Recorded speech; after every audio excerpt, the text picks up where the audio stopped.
पौष पूर्णिमा और मकर संक्रांति के स्नान के शांतिपूर्ण संपन्न होने के बाद प्रयागराज के महाकुंभ मेले में आस्था की लहर जारी है। देश विदेश से लाखों श्रद्धालु संगम तट पर पहुंचकर त्रिवेणी संगम में डुबकी लगाकर पुण्य अर्जित कर रहे हैं। कल्पवासियों, साधु संतों और श्रद्धालुओं की भीड़ संगम तट पर आस्था और विश्वास का अद्भुत नजारा पेश कर रही है। प्रशासन श्रद्धालुओं की सुविधा का विशेष ध्यान रखते हुए स्वच्छता और सुरक्षा के पुख्ता व्यवस्था कर रहा है, ताकि हर व्यक्ति के अनुभव को स्मरणीय बनाया जा सके। महाकुंभ मेले में पवित्र स्नान कर चुके करोड़ों श्रद्धालु इसे अपने जीवन का सौभाग्य मान रहे हैं। साधु संतों का संतोष और उनके द्वारा दिया गया आशीर्वाद स्वच्छता कर्मियों के उत्साह को नई ऊंचाइयों पर ले जा रहा है। महाकुंभ मेला 2025 पर बोलते हुए साध्वी भगवती सरस्वती ने कहा कि यह भारत और सनातन धर्म की शक्ति का प्रतीक है। कल का अमृत स्नान एक दिव्य घटना थी। मैं सोच रही थी कि मैंने पिछले जन्म में क्या अच्छे कर्म किए थे कि मुझे इस कार्यक्रम में शामिल होने का अवसर मिला। यहाँ न केवल गंगा, यमुना और सरस्वती का संगम है, बल्कि यह पूरे विश्व को एक परिवार के रूप में दर्शाता है। ये दर्शाता है कि पूरी दुनिया एक परिवार है, वसुदेव कुटुम्बकम। यह न केवल एक घटना है, बल्कि दुनिया के लिए एक संदेश है कि कैसे संघर्ष और युद्ध के समय दुनिया शांति, विश्वास और भक्ति के नाम पर एक साथ आती है। यह शांति संगम है। मैं प्रधानमंत्री नरेंद्र मोदी और यूपी के सीएम योगी आदित्यनाथ का आभार व्यक्त करती हूँ। पुराने जन्म में क्या पुण्य किया होगा, जिसकी वजह से इसी जन्म में यहाँ त्रिवेणी संगम में मकर संक्रांति की दिवस, शाही स्नान की दिवस, अमृत स्नान की दिवस डुबकी लगाने का अवसर मिला। इतना दिव्य। और आप देखिएगा, ये केवल एक गंगा, यमुना, सरस्वती का संगम नहीं है। जब इतनी करोड़ों लोग साथ ही साथ स्नान कर रहे हैं, तो अलग अलग रेस से, अलग अलग रिलीजन, अलग अलग रंग, अलग अलग धर्म, अलग अलग देश, सब कुछ अलग अलग, लेकिन साथ ही साथ आ रहे हैं, साथ ही साथ स्नान कर रहे हैं। इसका मतलब है कि एक ही परिवार है। नहीं तो आप किसके साथ स्नान करते हैं? केवल आपकी सबसे क्लोज दोस्त हो या आपकी फैमिली मेंबर्स हो। नहीं तो आप कोई स्ट्रेंजर के साथ स्नान करने का मतलब कोई तैयार तो नहीं होगा। चाहे बचपन में, चाहे एडल्ट इयर्स में, हम किसके साथ स्नान करते हैं? केवल अपनी फैमिली मेंबर्स, केवल अपनी सबसे क्लोज बेस्ट फ्रेंड्स हो। इसका मतलब जब संगम में स्नान किया कल, तो करोड़ों अपनी फैमिली मेंबर्स के साथ स्नान किया। ये भारत की शक्ति है, ये सनातन की शक्ति हमको दिखाते हैं कि पूरी विश्व आपका परिवार है। वसुदेव कुटुम्बकम। साथ ही साथ स्नान कर रहे हैं, साथ ही साथ श्रवण कर रहे हैं, साथ ही साथ सेवा कर रहे हैं, साथ ही साथ फिर सभी प्रसाद पा रहे हैं। ये केवल एक इवेंट नहीं है, ये सचमुच एक संदेश है पूरा विश्व के लिए कि कैसे in times of war and conflict, कैसे लोग पूरा विश्व से अलग अलग वॉक ऑफ लाइफ, अलग अलग कल्चर, अलग अलग कंट्री, कैसे सब साथ ही साथ शांति के नाम पे, भक्ति के नाम पे, आस्था के नाम पे साथ ही साथ आते हैं। ये सचमुच एक शांति संगम। और मैं अपने ऑनरेबल प्रधानमंत्री जी श्री नरेंद्र मोदी जी और अपने honourable chief minister Shri Yogi Adityanath ji को, मैं दोनों को दिल से धन्यवाद देती हूँ कि उनकी वजह से केवल मैं नहीं, करोड़ों लोगों को मौका मिला। और वो कहते हैं कि 50 करोड़ तक लोग यहाँ आ रहे हैं कि सबको not only once in a lifetime, but once in इतनी lifetimes, once in 144 years में अवसर मिल रहे हैं हमको। मकर संक्रांति पर प्रयागराज विश्व की सर्वाधिक आबादी वाला शहर हो गया है। प्रयागराज एक दिन के लिए 3.50 करोड़ से ज्यादा की आबादी वाला शहर बना। इसमें देश विदेश से भी लोग आए। इन सबको मिलाकर महाकुंभ ने कई विश्व रिकॉर्ड भी बनाए हैं। प्रयागराज महाकुंभ ने बनाया विश्व रिकॉर्ड। मकर संक्रांति के मौके पर प्रयागराज एक दिन के लिए विश्व का सबसे अधिक आबादी वाला शहर बना। देश विदेश से आए लाखों श्रद्धालुओं की वजह से प्रयागराज के खाते में यह उपलब्धि दर्ज हुई। एक दिन के लिए प्रयागराज की आबादी 4 करोड़ के आंकड़े को पार कर गई। मकर संक्रांति पर प्रयागराज में 3.50 करोड़ लोगों ने पुण्य की डुबकी लगाई। जिले की आबादी तकरीबन 70 लाख के आसपास है। प्रयागराज की आबादी को जोड़ लिया जाए तो यह संख्या 4.20 करोड़ हो जाती है। दुनिया में जापान का टोक्यो सर्वाधिक आबादी वाला शहर है। 2.93 करोड़ आबादी के साथ दिल्ली दूसरे स्थान पर है। यहाँ की आबादी 3.74 करोड़ के आसपास है। 2.93 करोड़ आबादी के साथ दिल्ली दूसरे स्थान पर है।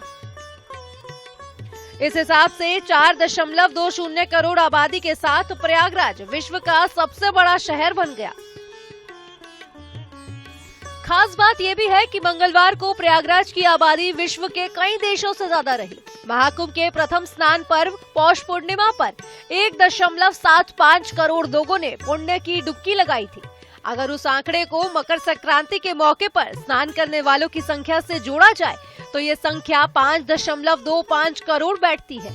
अभी 29 जनवरी को मौनी अमावस्या का स्नान पर्व है। अमावस्या पर 6 से 8 करोड़ के बीच श्रद्धालुओं के आने का अनुमान है। ऐसे में प्रयागराज 29 जनवरी को एक बार फिर से विश्व में सर्वाधिक आबादी वाला शहर बनने जा रहा है। सर्वाधिक आबादी वाले विश्व के 5 शहर: Tokyo 3.74 crore, Delhi 2.93 crore, Shanghai 2.63 crore, Sao Paulo 2.18 crore, Mexico city 2.16 crore.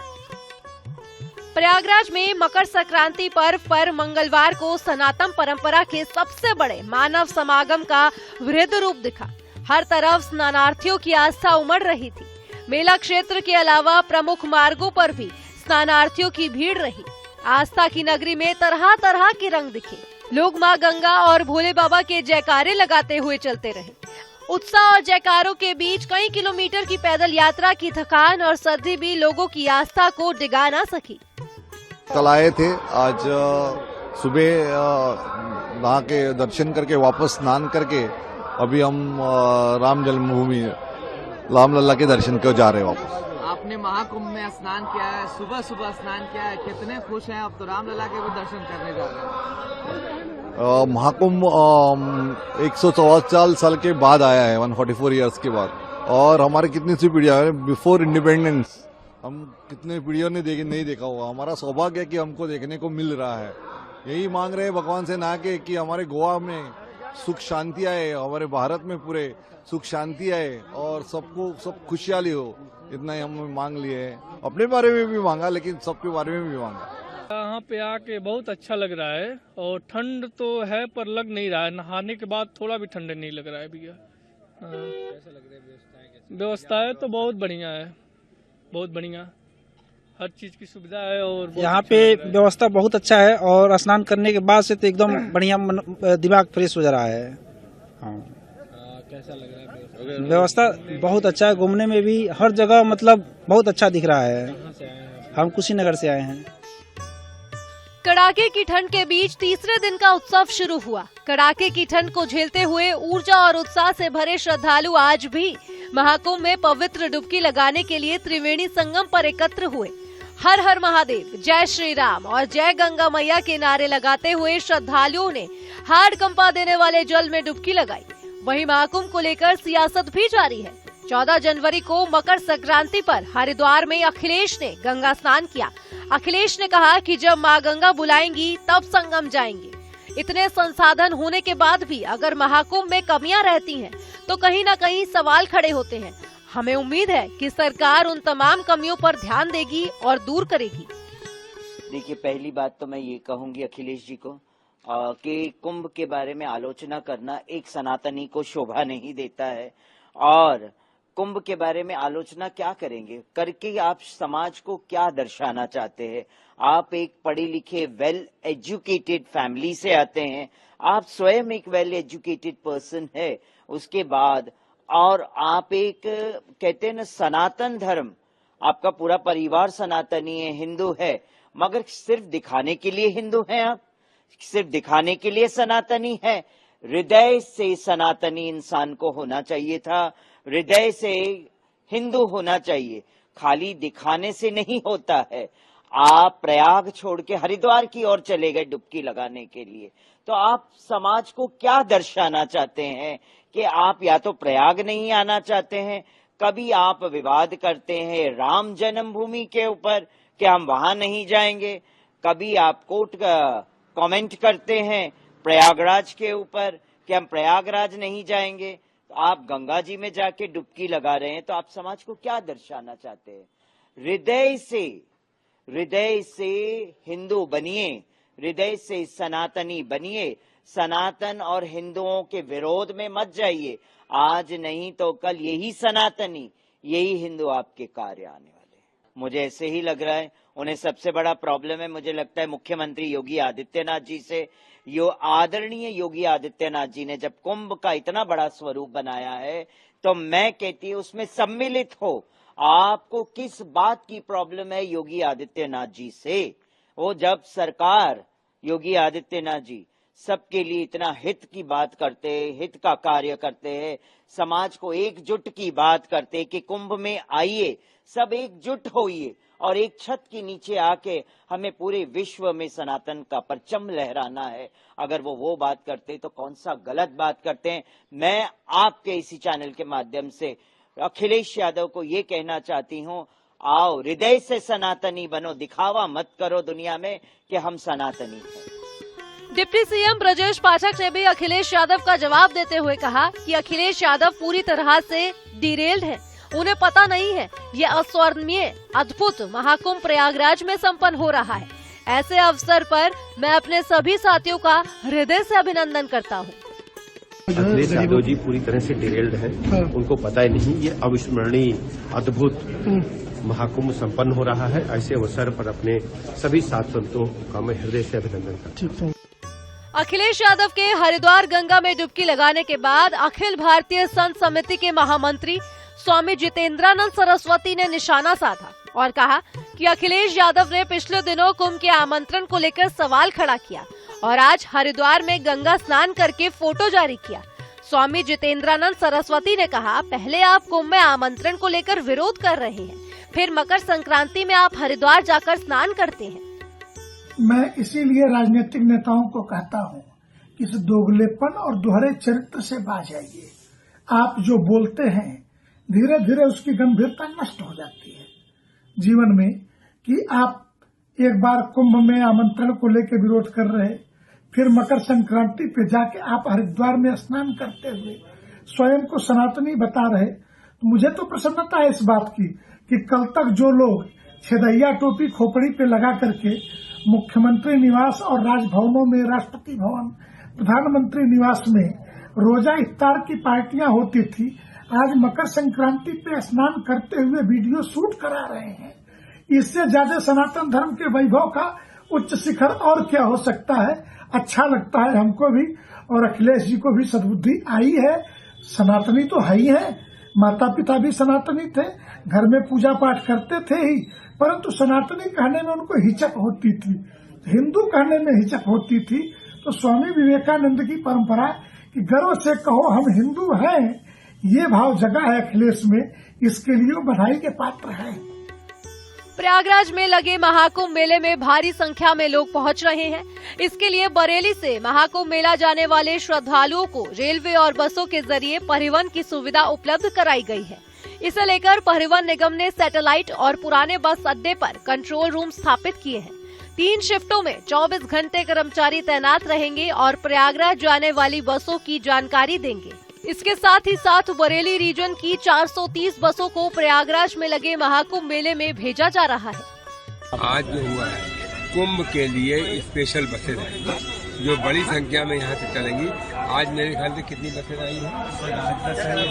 10 आज आई हैं, कल 26 आएंगी और इन बसों से रोजाना कुंभ के लिए यात्री जाएंगे और लौटेंगे। और उसके अलावा जहाँ पर ये बसें रुकेंगी वहाँ से लेके जो हमारे नहाने की जगह होगी, जो और प्रमुख स्थान होंगे, वहाँ के लिए अलग से बसें नहीं मिलेंगी। और जो नहान के दिन है उससे एक दिन पहले, एक दिन बाद और उस दिन 3 दिन वो शटल बसेज जो है फ्री मिलेंगी। और ये हमारे मुख्यमंत्री आदरणीय योगी आदित्यनाथ जी ने इतना बड़ा कुंभ का अरेंजमेंट किया है, इतना अच्छा किया है कि वहाँ पर कोई किसी तरह के इधर उधर की बात नहीं हो सकती। वहाँ ICCC का अरेंजमेंट है, जगह जगह कैमरे लगे हुए हैं, हर एक की सुरक्षा का इंतजाम है, वहाँ पे टॉयलेट्स बने हुए हैं। पिछली बार 1,15,000 थे, इस बार 50,000 टॉयलेट्स बनाए गए ताकि किसी को किसी तरह की कोई परेशानी ना हो। सफाई का पूरा इंतजाम है। हमारे विभाग ने भी वहाँ पे शुद्ध जल, शुद्ध वायु, प्लास्टिक मुक्त कुंभ बनाने के लिए किया है।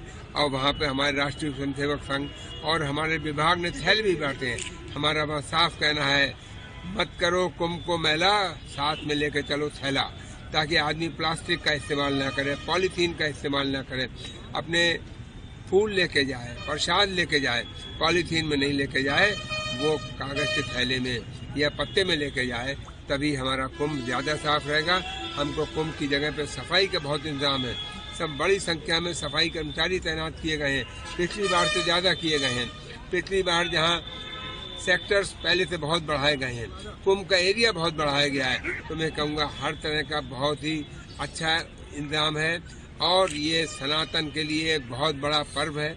हमारी सबकी जिंदगी में दोबारा ये पर्व नहीं आना है, इसलिए ज्यादा से ज्यादा लोगों को कुंभ में जाना चाहिए, उसका आनंद लेना चाहिए। अपने जो भी कर्म किसी ने गलत तरह भी किए हैं उन सबसे मुक्ति मिलती है इस कुंभ में। और हमें सबको सनातन मानने वालों को तो जरूर जाना चाहिए। जो सनातन संस्कृति, संस्कार, एक भारत श्रेष्ठ भारत का भव्य दिव्य आयोजन मोदी और योगी जी के सफल नेतृत्व में किया जा रहा है, निश्चित रूप से सामाजिक समरसता का प्रतीक है। और भविष्य में पूर्व में ऐसा महाकुंभ कभी आयोजित हुआ। इतनी सुंदर व्यवस्थाएं हैं जहां प्रधानमंत्री और मुख्यमंत्री स्वयं सीधे उसको देख रहे हों।